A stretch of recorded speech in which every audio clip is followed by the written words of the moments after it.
Hey folks, my name's Chris Wessel. Today we're going to be tying an Atlantic salmon pattern called the Paddy Boom. I actually created this pattern, but all I really did was just steal two awesome patterns that I loved and mashed them together to create a frankenfly that actually works pretty well. It's a cross between the Paddy Francis and a Cosseboom. So without further ado, let's get on into it.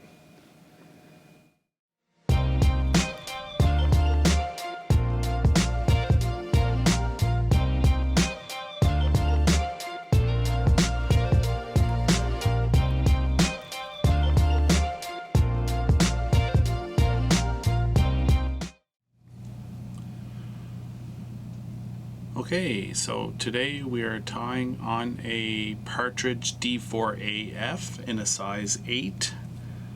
Typically I don't tie Paddy Francis on this style hook, but I'm starting to get into them a little bit more. I really like that large gape, and it's a nice strong hook as well. So we just bring our thread back to roughly a little bit past the hook point on this one.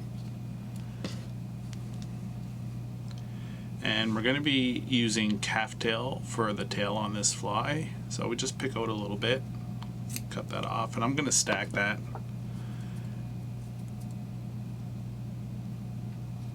Mostly the name of the game with Paddy Francis is you're not overly concerned about how neat it is, but durability helps a bit. But I do like to kind of stack stuff and make it a little bit neater.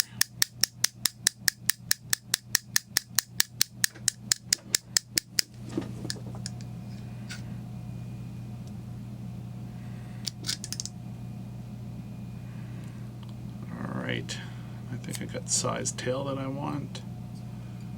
Just going to come up around. Yeah, that's good. So I'm just going to tie this in.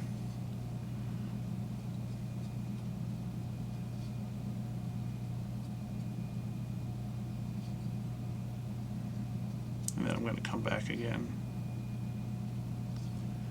And we're going to be using some natural caribou today for the body on this fly.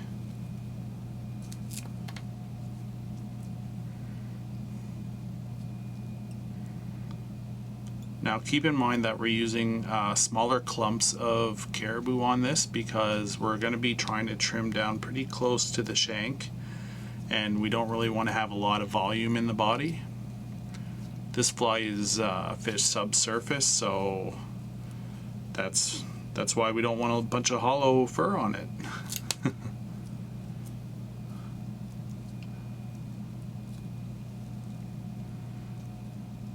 All we're doing is just trying to fill the body.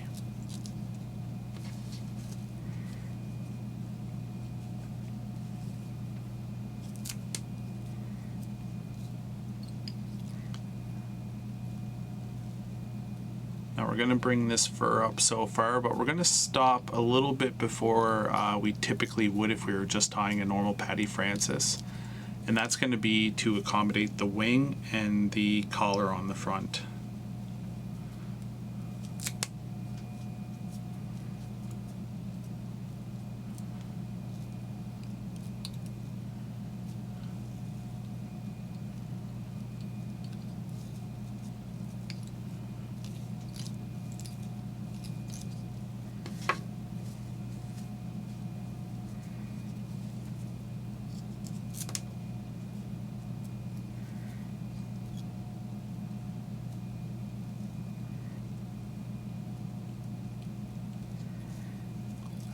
That's almost exactly where I want it to be. So we're just going to give this a couple wraps and we're going to tie off.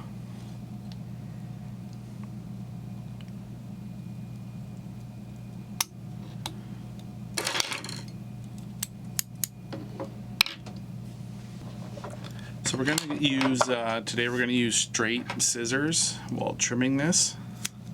And that's just to get that cylinder body instead of like a more rounded off cigar shape.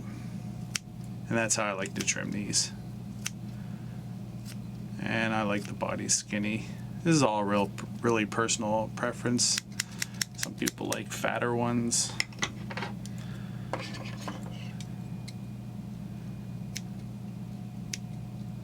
Just gonna clean up the front and back on this now.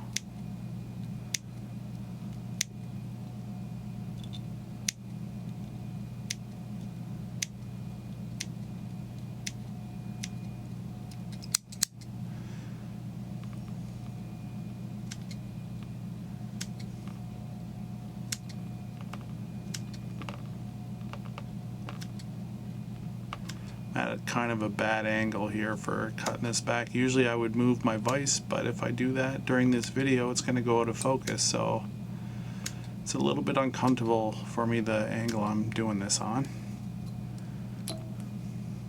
And we can just clean up a few loose ones there.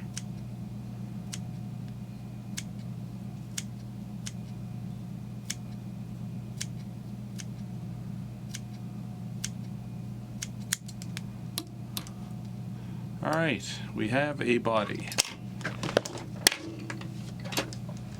Now we're going to tie on a wing, and I'm going to switch over to a black thread for that, because that's how we're going to finish the head on this fly. And we're going to grab some more calf tail for the wing.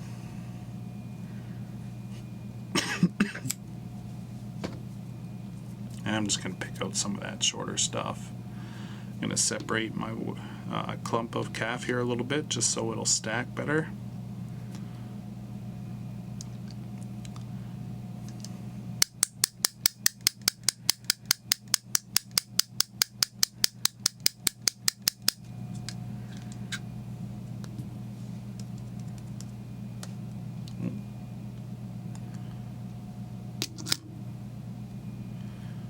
Alright, now I'm getting the feeling that this may be a little bit thick for what we're looking for, so I'll just pull out some of the fur that's hanging out. But these straggly wings like that, that's how I love these patterns. And I'm gonna do a couple wraps.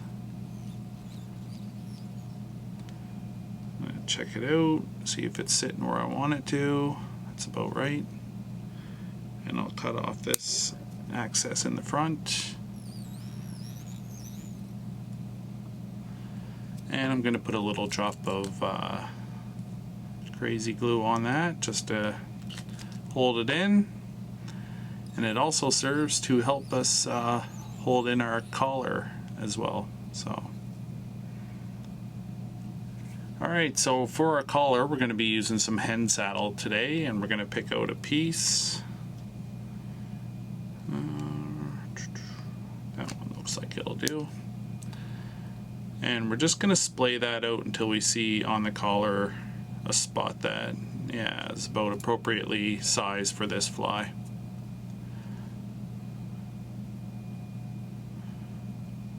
So when we get the piece we know we want to use, all I do is lick my fingers a bit and I kind of brush those fibers back, and all you're doing is just teasing them to get the natural palmering of the feather to bend a little bit more in that direction.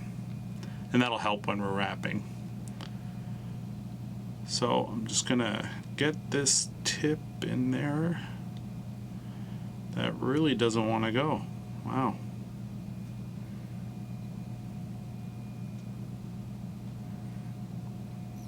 That's just gonna go on wrong. So what I'm gonna do is I'm just gonna try something different with this. That will do it. And I'm gonna trim off this extra little piece here. Now some of that crazy glue is still seeping through the threads, so that's gonna help hold this feather in place while we wrap it. So we're just brushing back in the natural direction of the palmering on this feather. And it should, if you got it in there good and with the palmering pointing in the right direction, it should be a breeze to wrap it on. Another nice thing about hen saddle.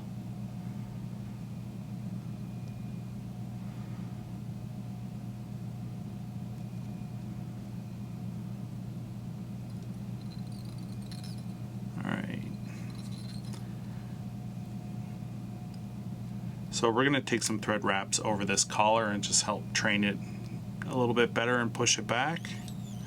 And it will secure the stem of this feather as well.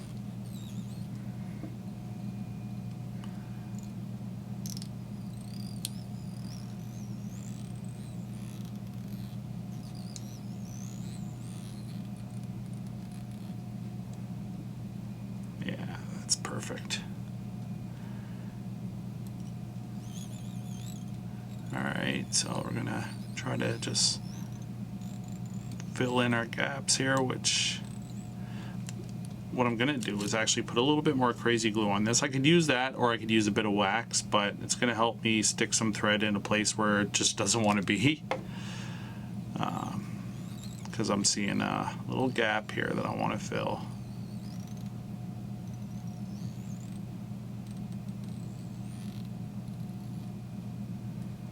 Alright, I think we look good there.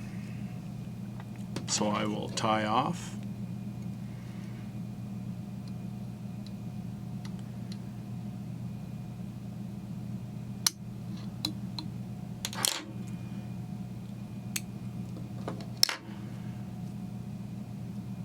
And we will put some head cement on this. So that, folks, is a Paddy Boom. Again, it's pretty much a frankenfly made up of two really awesome patterns, which is the Cosseboom and the Paddy Francis. Personally, I just love this fly on the Humber River here in western Newfoundland, especially in early season. Nice high water, it shows up really well. Fish seem to love it. So that's that. Thank you all for stopping by. If you haven't subscribed to the channel yet, I would really appreciate it if you did, but if that's not your thing, just happy to have you along. Until next time, stay safe.